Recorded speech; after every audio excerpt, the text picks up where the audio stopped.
Assalamualaikum warahmatullahi wabarakatuh. Perkenalkan, nama saya Evita Tanada Fadila, NIM 152190119, ingin menyampaikan materi yang berjudul pengaruh jenis kegiatan pariwisata terhadap emosi dan cerita, peran moderasi, kehadiran pendamping perjalanan, dan kemampuan relatif. Penelitian ini dimulai dengan membedakan bagaimana komponen emosi yang berbeda dapat dirangsang oleh jenis produk yang berbeda. Berdasarkan temuan awal, model konseptual dikembangkan dan diuji untuk menyelidiki pengaruh emosional wisatawan sebagai variabel mediasi antara jenis kegiatan pariwisata dan niat bercerita berikutnya. Berdasarkan teori fasilitasi sosial dan model pengembangan diri, penelitian ini menyelidiki lebih lanjut tentang potensi moderasi dan efek dari memiliki pendamping perjalanan serta kemampuan relatif pendamping yang terkait dengan jenis kegiatan pariwisata terhadap emosional. Menurut klasifikasi Russell 180 tentang emosi, bagaimana komponen emosi yang berbeda, yaitu kesenangan dan gairah, dipengaruhi oleh jenis pembelian yang berbeda, yaitu pengalaman dan materi yang diidentifikasi. Berdasarkan temuan ini, sebuah model dibangun untuk menguji pengaruh jenis aktivitas pariwisata pada respons gairah emosional wisatawan dan yang bercerita. Potensi efek moderasi sekuensial dari pendamping yaitu memiliki kemampuan relatif pada jenis kegiatan wisata terhadap hubungan respon rangsangan emosional yang diklarifikasi. Di pendahuluan ini saya akan membahas 6 subbab penting, yaitu yang pertama, tinjauan literatur dan pengembangan hipotesis. Yang kedua, jenis aktivitas pariwisata dan respons emosional. Yang ketiga, jenis kegiatan pariwisata dan bercerita. Yang keempat, peran mediasi dari tanggapan emosional. Yang kelima, pengaruh moderasi dari seorang pendamping perjalanan. Yang keenam, peran moderasi dari kemampuan relatif pendamping. Tinjauan literatur dan pengembangan hipotesis. Terdapat respons emosional dan tipe pembelian. Emosi adalah keadaan afektif yang ditandai dengan episode perasaan intens yang terkait dengan rujukan tertentu dan memicu perilaku respons tertentu. Dua pendekatan teoritis, yaitu dimensional dan kategorikal, telah dikembangkan untuk membantu mengklasifikasikan emosi. Secara spesifik, pendekatan dimensi berbasis valensi, sedangkan pendekatan kategorikal berbasis kekhususan emosi. Jenis pembelian dapat diklasifikasikan sebagian besar berdasarkan pengalaman atau material. Pembelian material bersifat nyata dan mampu dirasakan oleh indera, terutama pada indera praba. Pembelian berdasarkan pengalaman yang tidak berwujud dan tidak dapat dirasakan oleh indera praba, karena tingkat ekspresi identitas yang sebanding dari dua jenis pembelian, kebahagiaan pelanggan dan kepuasan hidup yang dihasilkan telah terbukti sama apakah pembelian adalah pengalaman atau materi. Yang kedua, jenis aktivitas pariwisata dan respons emosional. Beberapa sarjana telah memfokuskan pada pariwisata minat khusus atau SIT, yaitu sistem interest tourist, yang merupakan konsep yang relatif terhadap pariwisata minat umum atau GIT, yaitu General Interest Tourist. SIT dimotivasi oleh minat atau keinginan seseorang untuk lebih mengembangkan minat baru. Studi lain menggunakan sumber daya pariwisata sebagai variabel untuk membedakan pengejaran pariwisata, seperti terlibat dalam kegiatan budaya, kegiatan berbasis alam, atau kegiatan kuliner. Menurut Bhattacharya dan Molchiner 2014, ada dua macam pengalaman wisata, yaitu wisata biasa dan luar biasa. Pengalaman luar biasa dan biasa dapat dibedakan berdasarkan frekuensi keterlibatannya dan tingkat emosi yang dihasilkannya. Lebih khusus lagi, pengalaman luar biasa dikaitkan dengan tantangan, pencapaian, dan keterlibatan fisik. Berpartisipasi dalam kegiatan pariwisata yang menantang seringkali membutuhkan keterampilan khusus dan peralatan khusus. Sedangkan kegiatan pariwisata yang menenangkan tidak memerlukan keterampilan khusus dan sedikit peralatan khusus. Yang ketiga, jenis kegiatan pariwisata dan bercerita. Mendongeng menurut McGregor dan Holmes 1999 adalah menceritakan kembali pengalaman yang mempertimbangkan penonton yang mau diajak untuk berbagi. Wisatawan sering terlibat dalam komunikasi dari mulut ke mulut mengenai pengalaman perjalanan mereka melalui berbagai cerita. Kisah-kisah yang sering dibagikan oleh wisatawan terdiri dari deskripsi yang menggambarkan apa yang mereka yakini sangat relevan untuk disampaikan kepada orang. Menurut teori pensinyalan, salah satu cara menyampaikan demonstrasi identitas adalah melalui pola konsumsi yang meliputi pengalaman. Melalui storytelling, wisatawan dapat menghidupkan kembali pengalaman wisata dan aspek sinyal dari diri mereka sendiri. Dengan melakukan itu, mereka menciptakan atau meningkatkan koneksi merek diri yang mempengaruhi sikap dan niat perilaku wisatawan mengenai suatu tujuan atau aktivitas berbasis wisata. Peran mediasi dan tanggapan emosional. Telah banyak dibuktikan bahwa emosi adalah pendorong penting tanggapan konsumen. Seperti yang telah dibahas sebelumnya, diperkirakan bahwa jenis aktivitas yang dilakukan dan rangsangan emosional yang dialami keduanya secara langsung akan mempengaruhi niat bercerita wisatawan. Dengan demikian, gairah emosional juga dapat menjadi perantara antara jenis aktivitas dan bercerita. Faktanya, pengaruh pengalaman berbeda pada kata mulut ke mulut untuk pengaruh positif yang dimediasi oleh emosi telah divalidasi sebelumnya. Menurut kerangka stimulus organis respon, seorang individu mengalami stimulus menghasilkan keadaan internal yang memicu tanggapan. Stimulus bersifat ekstrinsik bagi individu yang mencakup faktor-faktor yang berbeda dari pengaturan dan pengalaman fisik. Sedangkan organisme dipandang sebagai proses intrinsik termasuk keadaan afektif individu dan menengahi antara rangsangan eksternal dan praktik atau respon selanjutnya. Pengaruh moderasi dari seorang pendamping perjalanan. Sebagai cara untuk mengurangi stres dari situasi yang tidak biasa atau menghadapi lingkungan perjalanan yang sulit, wisatawan sering mencari pendamping orang lain. Memiliki pendamping perjalanan juga terbukti mendorong wisatawan untuk lebih menerima keragaman pengalaman perjalanan yang lebih besar dan merangkul lebih banyak resiko. Teori fasilitasi meneliti bagaimana kehadiran sederhana dari orang lain dapat mempengaruhi emosi dan perilaku seseorang. Efek tindakan bersama menunjukkan bahwa peningkatan kinerja pada tugas merupakan hasil dari kehadiran orang lain yang melakukan tugas yang sama atau serupa.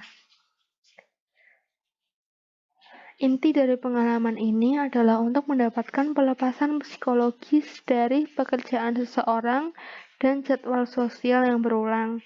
Berada dalam kondisi penonton atau hanya dengan kehadiran dapat mengurangi perhatian seseorang pada tugas yang akan dilakukannya.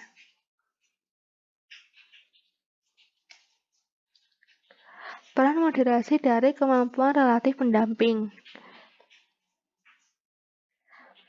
Ketika datang ke kendala perjalanan, wisatawan mungkin berharap untuk memasukkan sumber daya relatif rekan mereka, misalnya emosional, instrumental, dukungan informasi, sikap, maupun pengetahuan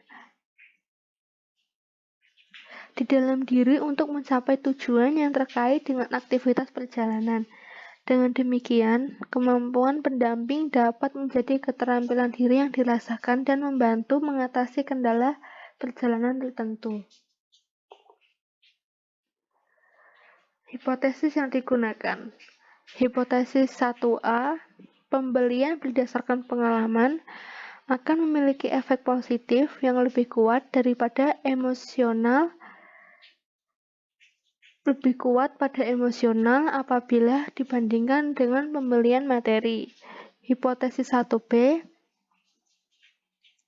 kesenangan emosional tidak akan berbeda secara signifikan berdasarkan pembelian jenis, yaitu pengalaman atau pembelian materi. Hipotesis 2, aktivitas pariwisata yang menantang akan memiliki efek positif yang lebih kuat pada pengaruh emosional daripada aktivitas pariwisata yang menenangkan. Hipotesis 3, aktivitas pariwisata yang menantang memiliki efek positif yang lebih kuat dibandingkan aktivitas pariwisata yang menenangkan.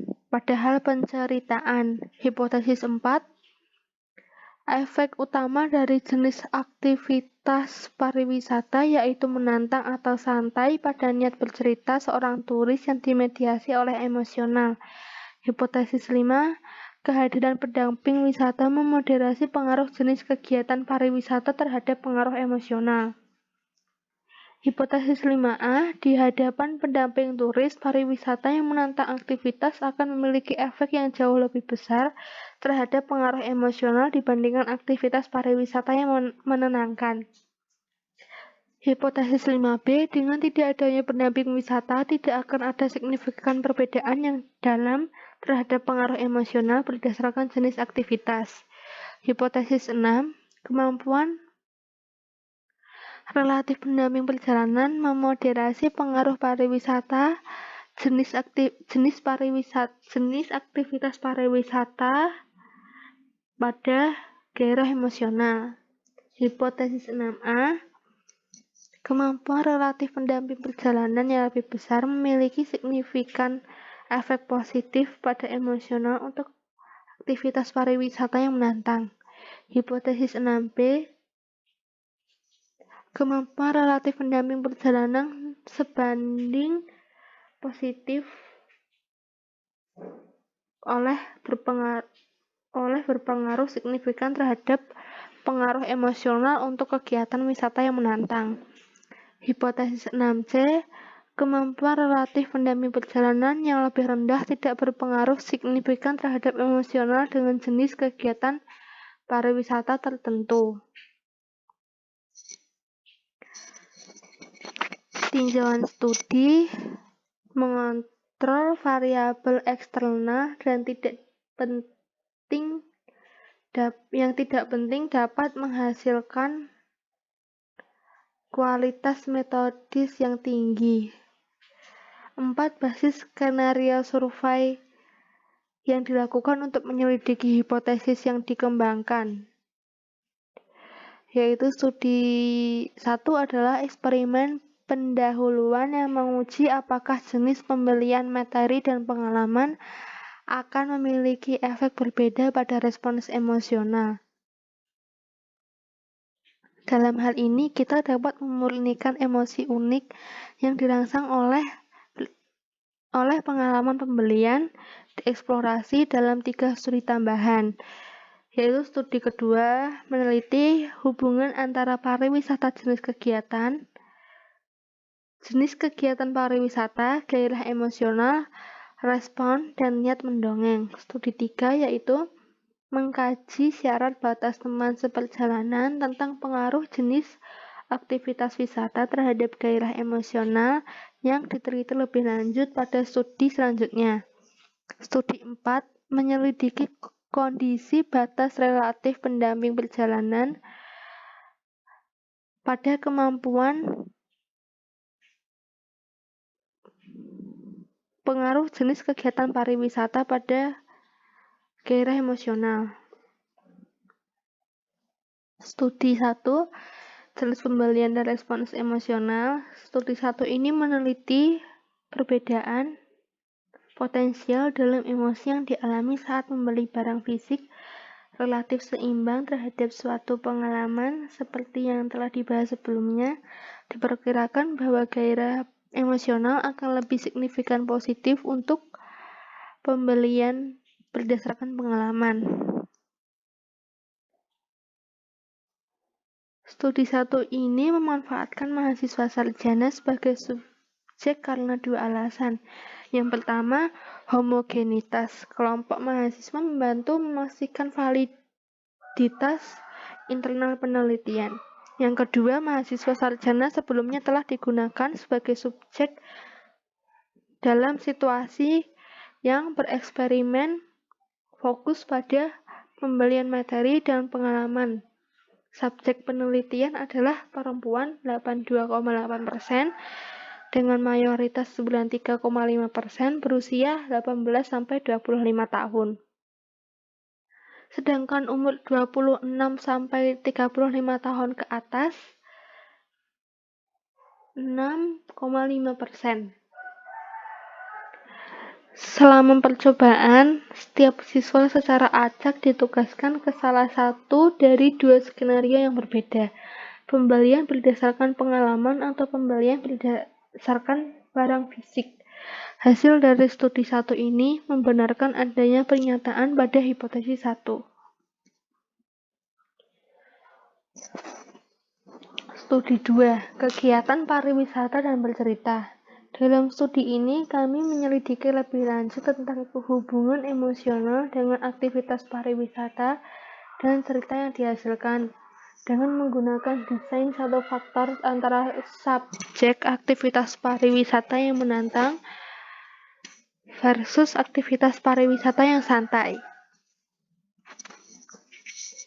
Independent sample test digunakan untuk menyelidiki hipotesis 2 dan hipotesis 3 dengan variabel bebas dan emosional sebagai variabel yang diperoleh hasil bahwa kegiatan wisata menantang terikat oleh gairah emosional kompleks secara signifikan lebih tinggi daripada kegiatan wisata santai yang berkelompok. Menggunakan storytelling sebagai variabel dependen, temuan menunjukkan bahwa kelompok aktivitas pariwisata yang menantang secara signifikan lebih mungkin terlibat dalam mendongeng dibandingkan dengan mereka yang berada dalam kelompok aktivitas pariwisata santai. Studi 3, pendamping dan kegiatan pariwisata. Studi 3 meneliti bagaimana kehadiran atau ketidakhadiran seorang pendamping dapat memoderasi pengaruh jenis kegiatan pariwisata pada wisatawan hal emosional.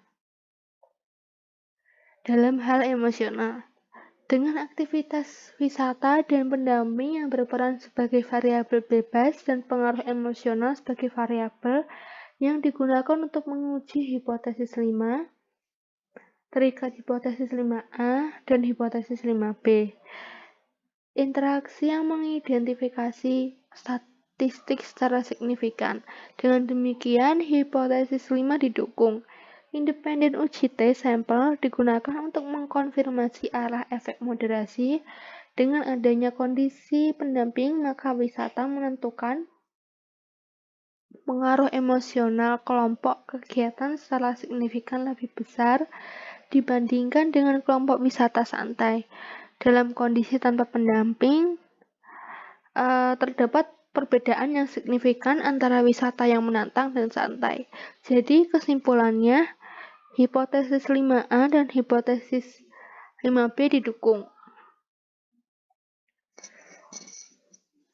Studi 4, kemampuan relatif pendamping dan aktivitas pariwisata. Di sini studi 4 memperluas temuan studi 3 dengan memeriksa potensi peran moderasi dan kemampuan relatif yang dimiliki pendamping berkenaan dengan pengaruh jenis aktivitas pariwisata dan wisatawan. Respons gairah emosional menggunakan angka 2. Aktivitas pariwisata yang menantang atau wisata santai aktivitas, dan 3. Relatif lebih tinggi sebanding atau lebih rendah kemampuan. Di sini meneliti secara khusus saat pendamping memiliki kemampuan relatif meningkat. Apakah hal itu memiliki efek yang lebih besar pada wisatawan, respon wisatawan, serta gairah emosional dalam konteks aktivitas yang menantang dibandingkan dengan aktivitas pariwisata yang lebih santai. Hasil dari studi 4, dengan aktivitas wisata dan kemampuan relatif pendamping sebagai variabel independen dan pengaruh emosional sebagai variabel dependen yang digunakan untuk menguji hipotesis 6, hipotesis 6A, hipotesis 6B, dan hipotesis 6C. Interaksi yang signifikan secara statistik diidentifikasi. Hipotesis 6 didukung. Uji sampel independen digunakan untuk mengkonfirmasi arah efek moderasi.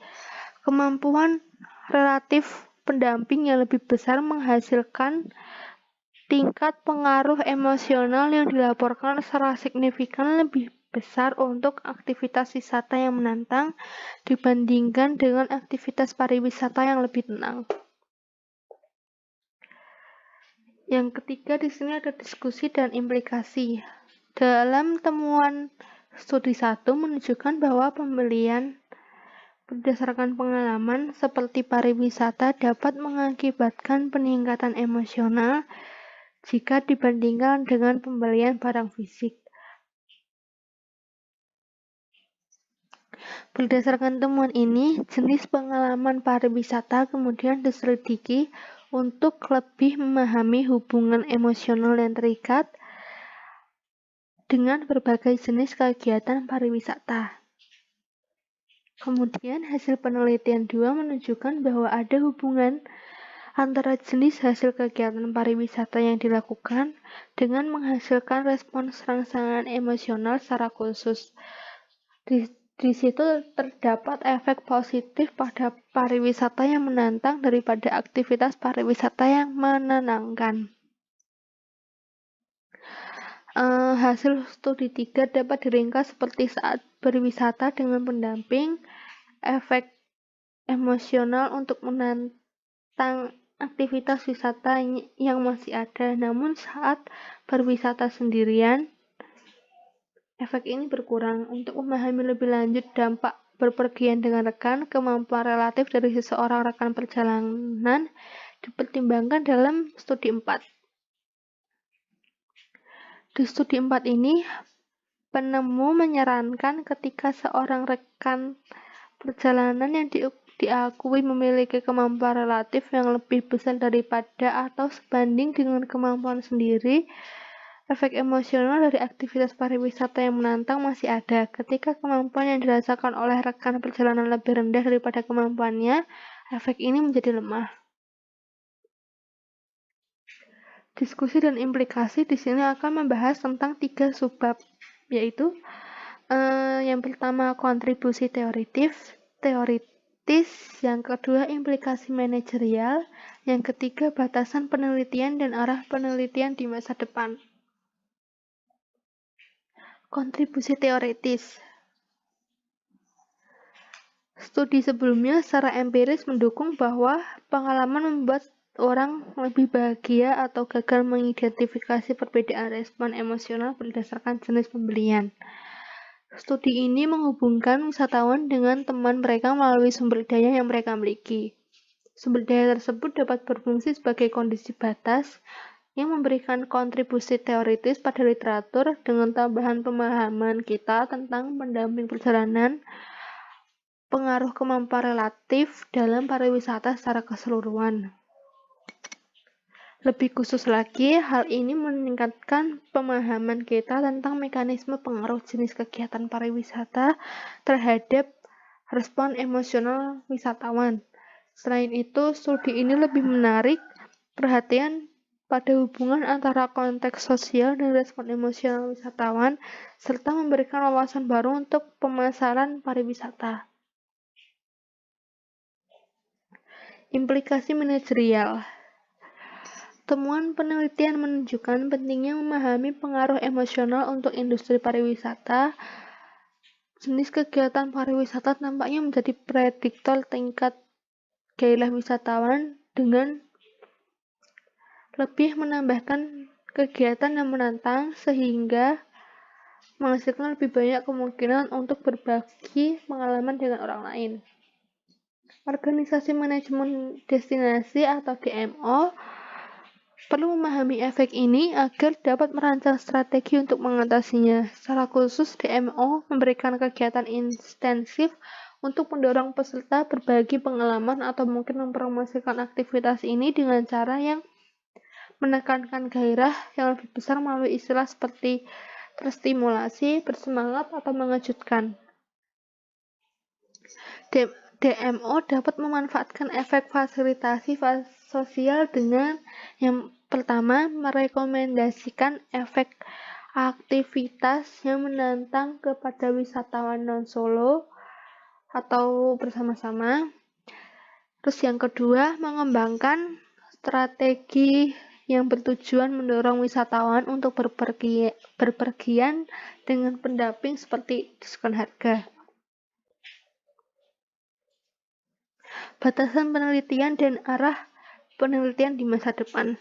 Seperti semua penelitian ini memiliki beberapa keterbatasan yang mungkin ingin diselidiki lebih lanjut oleh peneliti di masa mendatang. Pertama, penelitian ini menguji hipotesisnya dengan mempekerjakan mahasiswa atau turis Tiongkok untuk semua studi. Yang kedua, kemampuan relatif pendamping perjalanan dan pendamping perjalanan digunakan sebagai variabel moderasi dalam penelitian ini, tetapi berbasis variabel pendamping lainnya, seperti jenis pendamping atau jenis kelamin pendamping. Itu dapat memberikan wawasan tambahan mengenai moderasi dari efek pengaruh jenis kegiatan pariwisata pada respon emosional. Akhirnya, penelitian ini membedakan aktivitas pariwisata menjadi menantang dan santai. Lebih banyak klasifikasi dapat dieksplorasi untuk studi yang lebih luas di masa depan. Karena itu, ada banyak peluang yang tersedia untuk penelitian lebih lanjut dan meningkatkan pemahaman kita tentang hubungan penting ini. Demikian yang bisa saya sampaikan untuk materi ini. Apabila ada salah, saya mohon maaf. Wassalamualaikum warahmatullahi wabarakatuh.